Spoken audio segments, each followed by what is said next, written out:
All right, so this video is called What is Non-duality?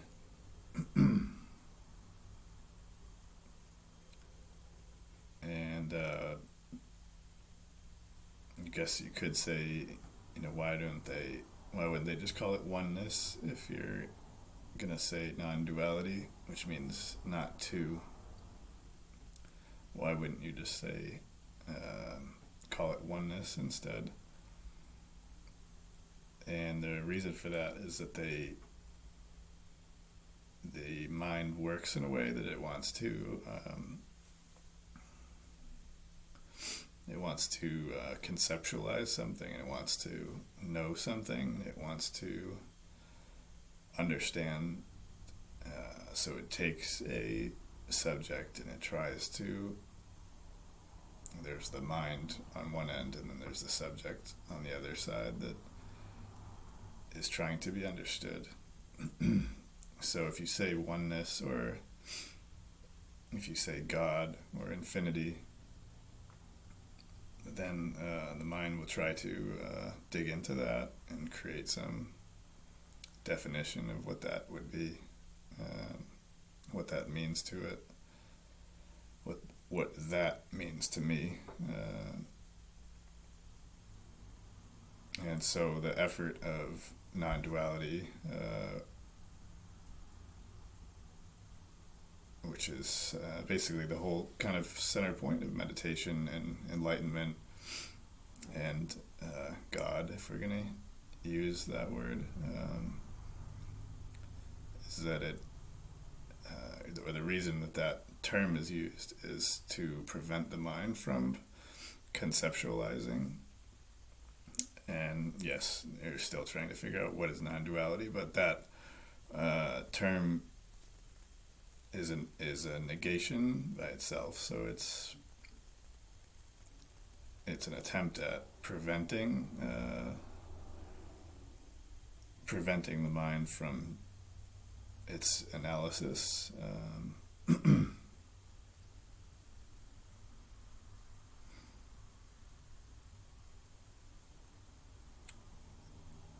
We've come to sort of analyze everything and define everything in terms of subject and object relationship. There's and the separation that comes with that. So there's me here, that's having an experience, and it's separate from the world. And there's whatever is out there that I'm trying to relate to or understand, if it's a person or a mental concept or just whatever it is that you're focusing on, the object. So that subject-object relationship is obviously useful in a certain sense as far as interacting with the environment or getting through your day and navigating around the world. But it also creates a problem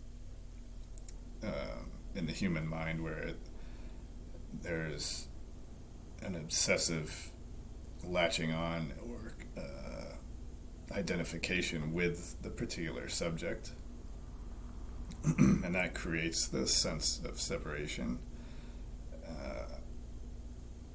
which is as the Buddha said it, or kind of the root of all suffering, is that sense of separation that needs to be, or that is brought to an end through the practice of meditation.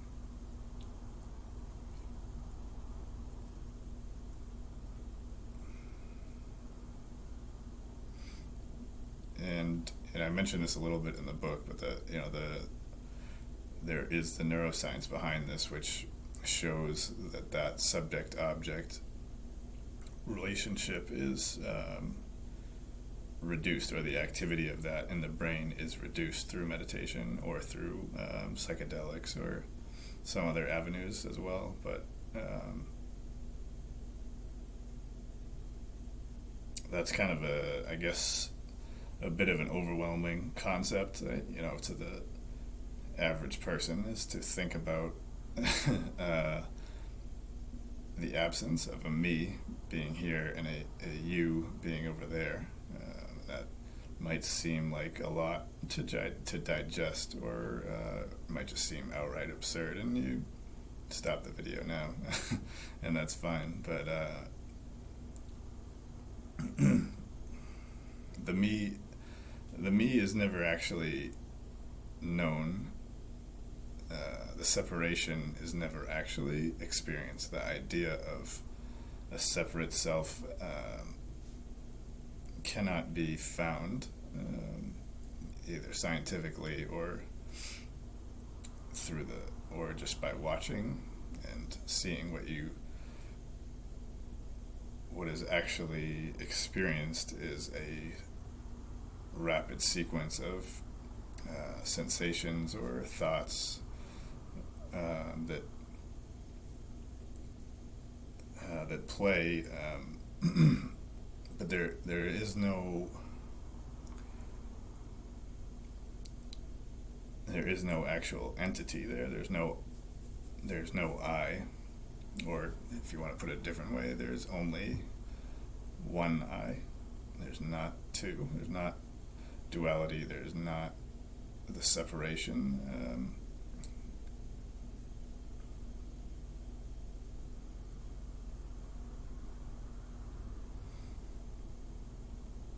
When you think of a one common analogy is the movie reel analogy, where a moving picture is projected onto a screen, and because of the rate or how fast the projector fires the images, or the frame rate, it appears as though there's one continuous movie going on. There's one continuous show without interruption that's happening to somebody, and that creates a somebody, and it's happening so fast and so continuously that you don't see the individual frames. If you were to slow down the movie reel, then you can see that it's a picture, a picture, a picture, and that's sort of the same concept with what we're talking about in meditation. By slowing down the mind, you begin to see those gaps, that there's a thought or a sensation of whatever it is that you're noticing, and there's a thought, there's me, there's me, there's me, and then there's a gap in between, and then you start to notice that this concrete entity of I is not is not only not there all the time, but it has gaps in it completely, and it's can be dissolved or brought to an end, and that is the end goal of what we're talking about with non-duality meditation. Also, the effects of psychedelics is to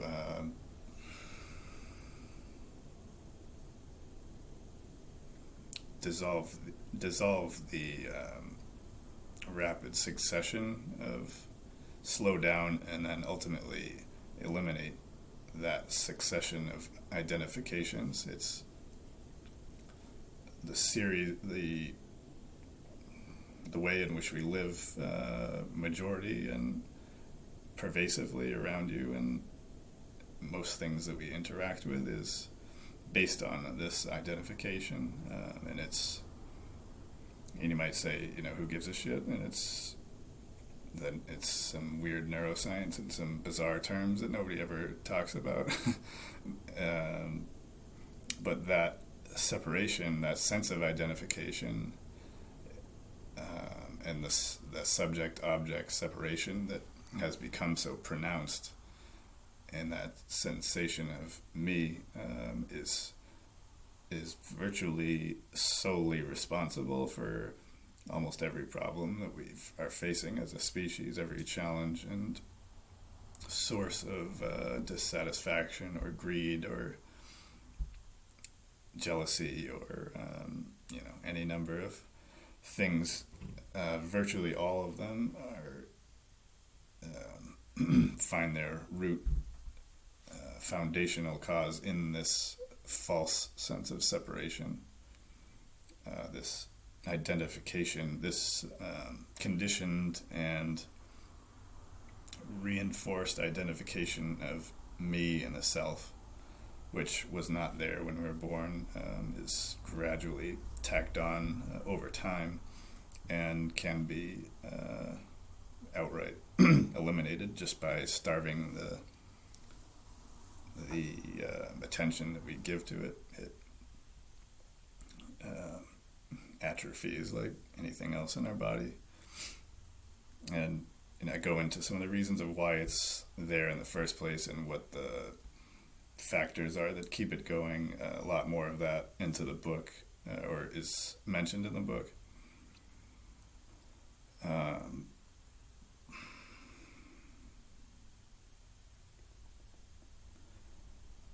But yeah, the implications of that I don't think are quite appreciated by most people who are even casually interested in meditation or what this is all about. This isn't some kind of relaxation method that's just kind of slow down the mind a little bit. And I mean, it can be used for that, and that's fine, but ultimately what we're talking about here is the end of suffering, the end of separation, the end of the apparent I, which has wreaked so much havoc for our species and is arguably in its waning days as we speak, as the awareness of humanity opens up to what we truly are.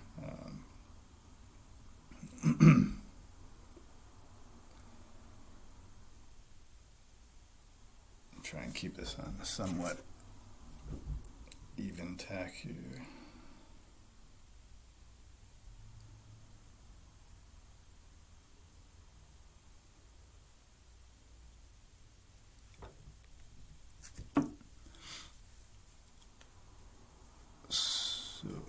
So the another analogy that can be helpful is if you've seen the probably everybody's seen that diagram of a prism refracting light. You have white light going through a prism, and then it splits out into the rainbow on the other side. Refraction, I guess, is what that is, but that's basically what we're talking about here. There's white light that contains the rainbow in it, I guess you could say, but it passes through a prism, and there is apparently separate colors are created, apparently because of the prism, but they're really just the white light bent in a certain angle. So that's what we're talking about here in a nutshell. We are the white light. You, me, if we want to use those terms, there's only the white light, and it's the dance of creation, or whatever kind of poetic phrase you want to put it. This gets put through a prism, and this shines as all kinds of different apparent forms that we name or define and say this is that and this is this, and we create that separation of one thing to another. And that's fine for practical purposes and getting around during the day, but it's important to understand that that's not ultimately the truth. It's just the one thing. It can't be separated. It can't lose part of itself. It can never be destroyed or created. It's eternal. There's nothing, no duration or extension to this thing. It's that illusion is used for a little while, or not,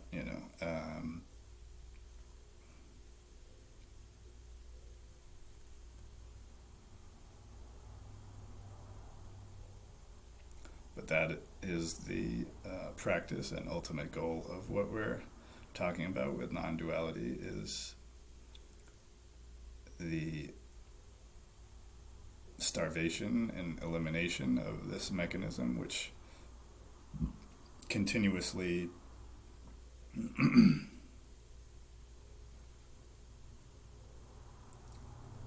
it's very, I mean, not only, yeah, not only can it not be put into words, and obviously it's kind of a fool's errand to do this in the first place, and but you try and get as close as you can to giving some kind of a comparison to this, or shining some light on it.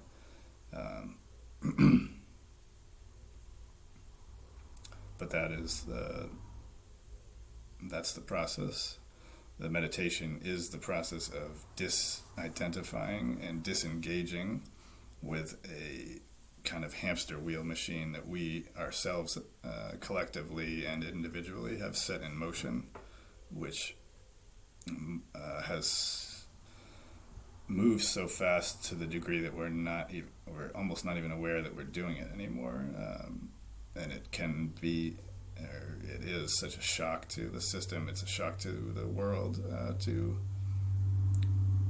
question this, or put a change to, or put a stop to it, or even to suggest it. Is just horrifying to the mind, which has spent so much time in that identification. It's really too much to bear, even. That's why people can have such, if you do mushrooms or something like that, where you can have such bad trips. It's a shock to the system to be pulled out of that so suddenly.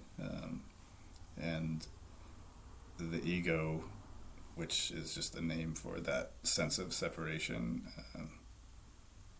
is so entrenched in and defended in so many ways that it can't be very easily dissolved. It's got all kinds of survival mechanisms in place to ensure its continuation. But it does require that continuous energy diverted into it.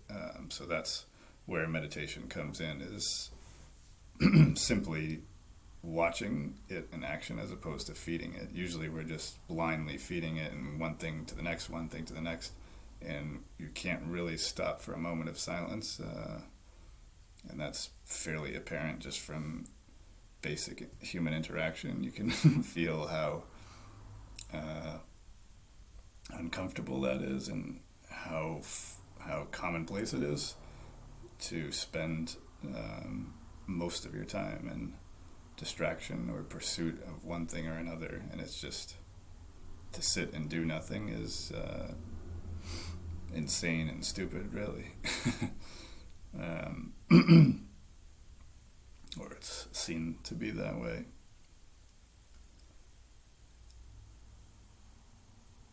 But the mind, I guess, knows on some level that to watch it in motion, and to see what's going on and turn the spotlight onto it, will bring about its end. So it does not want that to happen.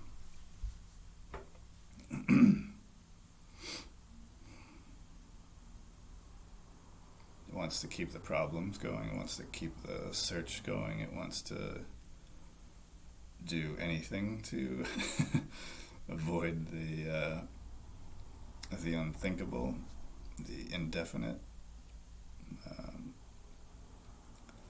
the unknown mystery, which paradoxically is where we all want to live anyway, but we're running like hell away from it, which is also very apparent in the last couple of years. The fear and all of that comes into play.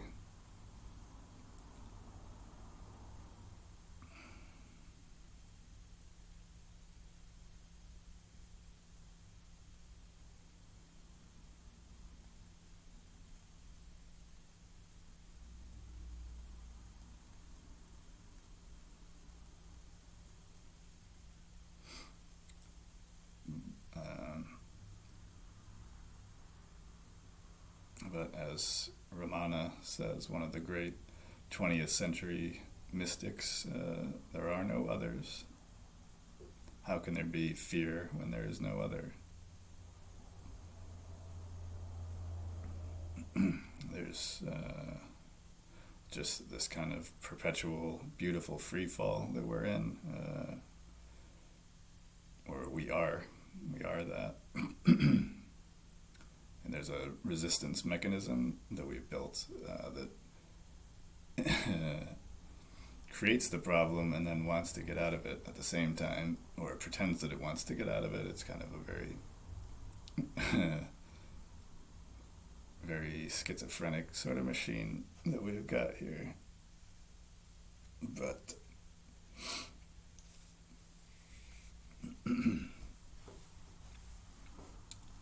yeah, so that was an attempt to explain non-duality a little bit, which cannot be explained. So it is a bit of a paradox, as it should be, because that is how life is, and there's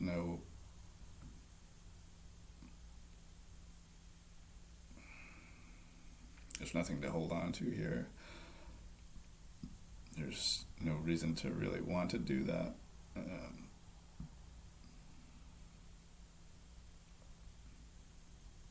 So the practice that we're after in the meditation is the coming to grips with the unknown and learning to live in the unknown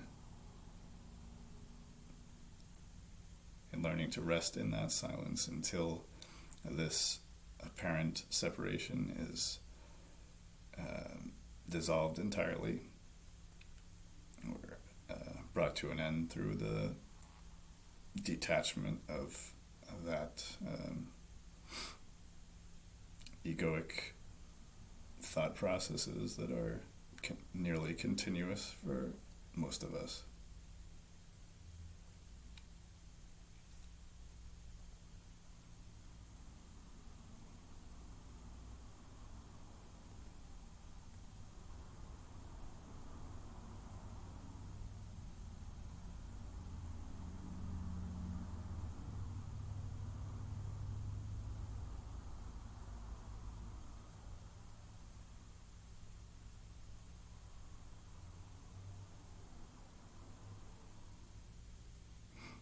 And you can observe that fairly easily by just stopping for a couple minutes and seeing what comes up, because I can tell you there is just a perfect silence and a perfect peaceful eternity here. And there only has ever been that, and there only will ever be that. So whatever else is coming in is that's your thing. That's what has been added in, and that's fine. It's most likely the case. But it can be removed. That discomfort or dissatisfaction and anxiety that is so prevalent in the world can be eliminated.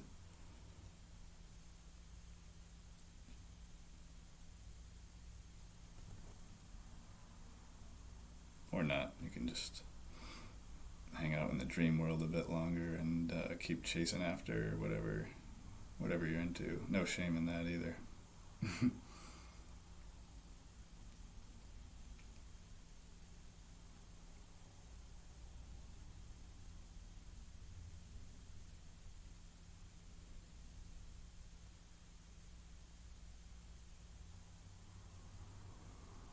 Alright, t-shirt's looking better this time. Very good.